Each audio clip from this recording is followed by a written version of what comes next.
من أبان أكلتنا الجزائرية حضرتكم اليوم وصفة شطيحة سردين محشي بالدرسة بطريقة جديدة. ومرقة تاعو تجي خويثرة وتجي حارة وتجي بنينة بزاف. هذا الطبق يجيكم عسل. ما عليكم غير تجربوا هذه الوصفة أكيد حتعجبكم. ثمن تاع السردين هو هبط استغلوه شروه وهكذا باش تستفادوا من الفيتامينات اللي فيه.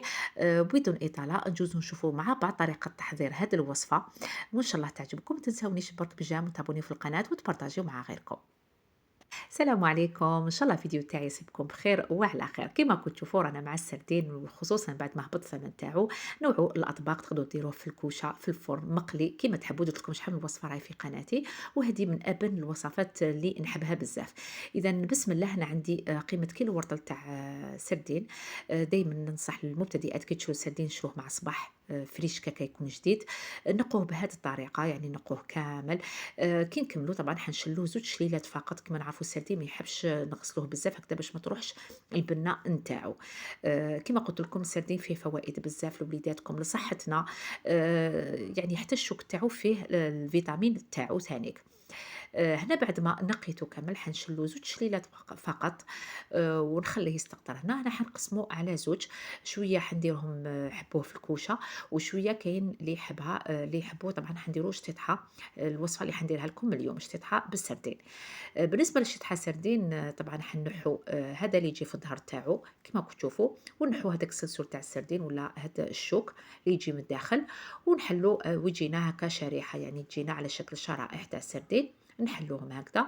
طبعًا هادو الشرائح نديرو حبة فوق حبة باش نديروها في المرق تاعنا ولا في الصلصة تاعنا الحمراء اللي حنوجدوها من بعد. إذا نكمل بنفس الطريقة نقي كامل نحي هذاك الشكل كامل حبات. هنا قيمة 700 غرام عندي. كما قلت لكم قسمت السردين تاعي. درتهم هكا في لي زاسيات كبار. وبالنسبة للكمية الثانية حنديرها في الكوشة. كاين اللي يحبها في الكوشة. درت طبعا حنتبلها. درت كمون فلفل عكري تقدروا ديروا الهريسة. درت طماطم مصبرة الملح فلفل أسود وسكنجبير. تقدروا تزيدوا حتى الكركم تانيك. والكمون طبعًا اللي هو مكون أساسي أو تابل أساسي للسردين. وطبعًا نديروا الثوم. هنا الثوم عندي تقريبًا راس برك جاي متوسط الحجم. وضفت ثانيك زوج ملاعق كبار تاع زيت زيتون. أنا نحب باش تكون أكثر الوصفة صحية ندير زيت زيتون. تقدروا ديروا الزيت عادي. ونخلط كامل المكونات يعني حنحرجه ونخليه قيمة ساعة في الثلاجة نغطيه ونخليه باش من بعد نديروه في الكوشة. ونروحوا دركا نحضروا الوصفة تاعنا الأساسية اللي هي شطحة سردين. إذا بعد ما حليناهم هكذا شرائح إذا نحاولوا هكذا نسقموا يعني كل حبة اللي تجي فوق اختها هكذا باش يجي منظر تاعها شباب. قبل هذه حندير لهم رشة خفيفة تاع الملح وفلفل أسود. ما تكثرش الملح باش ما تجيكمش وصفة مالحة. وطبعًا ونحضروا الدرسة اللي حنحشيو بها هذا السردين اللي حتجينا في الوسط وتجي أكتر من رائعة. إذا في بول عندي هنا 5 فصوص توم. تقدروا طبعًا تستعملوا مهرس توجدوا الدرسة تاعكم في مهرس أحسن وأحسن. ولا بلا غاب هادي ديروا هكذا كيما راني ندير أنا. تقريبًا 5 فصوص توم.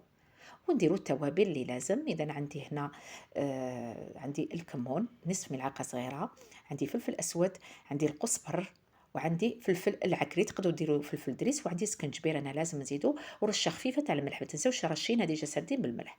ودرت تقريبا زوج ملاعق كبار تاع زيت الزيتون يعني باش نحل. وضفت طبعا زوج ملاعق كبار تاع الماء هكذا باش يعني نحل هذو التوابل تاوعي ويمشوا معايا كي نيطاليهم فوق الشرائح يعني تجيني عملية سهلة. نحرك مليح المكونات. أنا درت القزبر مليح يعطيها واحد البنة روعة البنات يعني.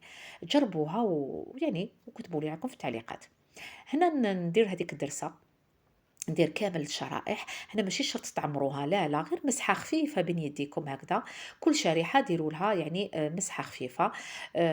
ولذا درنا الماء والزيت هكذا باش تتلبى معنا هذيك الدرسة. وشوفوا الشكل تاعها يجي رائع يعني خير ما نرمو فاش تيتحط لنا خير ما نرمو في المرق نرمو هذيك الشرائح هكذاك برك بيوضة. لكن بهذه الطريقة حيجيكم منسم بالتوابل منسم بالثوم اللي كما نعرفوا السردين يحب بزاف الثوم. وندير حبة فوق حبة طبعا كل ما يعني ندير زوج نغلق ندير حبة فوق حبة يعني باش الطريقة راهي واضحة. وهكذا الحبات تاوعنا يكونوا واجدين. إلا ما حبيتوش ديروهم في الصلصة تقدروا مباشرة كيما راهم حبة فوق حبة ترمدوهم في سميد عادي ودخلوهم للفرن للكوشة. وشنو من الفوق ديروا لهم مسحة خفيفة تاع الزيت زيت زيتون ولا زيت عادي. وطيبوهم تاني كيجي مقرمش ويجي هايل. وإلا حبيتوهم في المرقة كيما راني حندير اليوم شطيحة تاع السردين بطريقة جديدة، صدقوني روعة. نروح نوجدوا دركا الصلصة تاعنا، طبعًا تانيك تقدروا تستعملوا المهراز. أنا كمّلت الشرائح، هاهم ليكم الكمية تحصلنا عليها يعني الله يبارك. هنا درت 4 فصوص تاع ثوم، رابيتهم، درت الملح يعني ملعقة صغيرة ماشي معمرة ملح، فلفل أسود، سكنجبير لازم، والعكري تقدروا ديروا الهريسة والهريسة ولا يعني ولا فلفل حار. ودرت طبعًا طماطم مصبّرة، ملعقة صغيرة طماطم مصبّرة، وضفت كاس تاع الما. ما ننساوش طبعًا زوج ملاعق كبار معمرين تاع زيت الزيتون. علاه درنا زوج، علاه كثرنا زيت؟ كيما نعرفوا الشطاطح يعني يحبوا ليدام، كيما شطيحة سردين تحب يعني ليدام، أي نوع تاع شطيحات يحبوا ليدام. هنا المقلة تاعي سخنتها مليح، ودرت مباشرة هذاك يعني الدرسة اللي وجدناها اللي ضفت لها الماء والزيت كل حاجة ضفتها على يعني بارد في بارد. تانيك حطاتكم نتيجة هايلة، درت لكم شحال من وصفة تاع الشطحات. كنا نديرو الثوم ونقلو مع الطماطم والزيت، لكن هكذا تاني حتجيكم بنينة. طبعًا الرند لازم نديروه مع القرن هذا الحار. درتو غير على باش يعني يعطي ليه ديك النسمة مليحة. والرند غسلته مليح. أنا بعد ما تلبّات لي شوية المرقة، حطيت هادوك الشرائح تاع السردين كامل حطيتهم بهذه الطريقة. صدقوني جا عسل هاد الطبق، يعني ما عليكم غير تجربوه. طبعًا بالنسبة لاصوص تقدروا ديروا طماطم، يعني تسكرفتوا حبة برك طماطم تسكرفتوها وتقلوها برك مليح. أنا ما درتهاش، حبيت يعني ندير هكذا غير بالطماطم المصبّرة والدرسة والما وشوية زيت، وتانيك جات هايلة وعطاه وجه الشباب. والعكري طبعًا العكري لازم يكون في الدرسة تاعنا.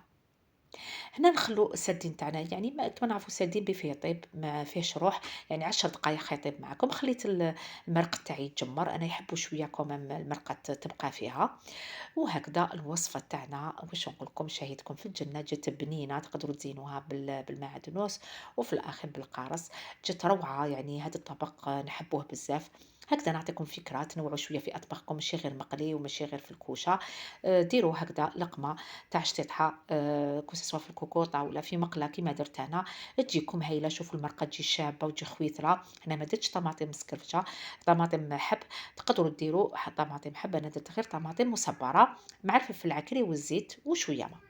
أما بالنسبة للكمية التانية اللي نقصناها، طبعًا كيما قُلت لكم حنديرها في الفرن. يعني فرغتها مباشرةً في البلاطو، ضفت لها غير يعني شوية ما في الأطراف هكذا وهكذا باش ما ينشفش معايا. ودرت لها طبعًا زدت لها غرفة كبيرة تاع زيت الزيتون، وأنتم ديروا الزيت اللي يساعدكم. وطبعًا دخلناها للفرن يعني طيب شوية من التحت كيما نعرفوا سردين ما يطيبي فيه، وتحمّرنا. وهكذا الوصفات تاعنا راهم واجدين.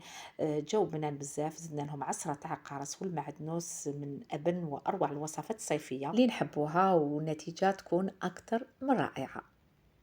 وهكذا هاي لكم النتيجة. طبعا أنا السردين شتيتها سردين قدمته مع طبق سلطة خضراء والبصل والطماطم والزيتون والخيار، وطبعا العصرة قارص لازم تكون حاضرة. جا بنين بزاف هذا الطبق. وطبعا الوصفة تاع اللي طيبتها في الفرن تاني جات رائعة، وكنت شاركتها ديجا معكم راهي في القناة. وهكذا لحقنا نهاية الوصفة، إن شاء الله تكون عجبتكم الوصفة. وإلا عجبتكم ما تنساوش ديروا لي جيم وتابوني في القناة وتبارطاجيو مع غيركم. نتلاقاو إن شاء الله مع وصفات أخرى بحول الله، وإلى اللقاء.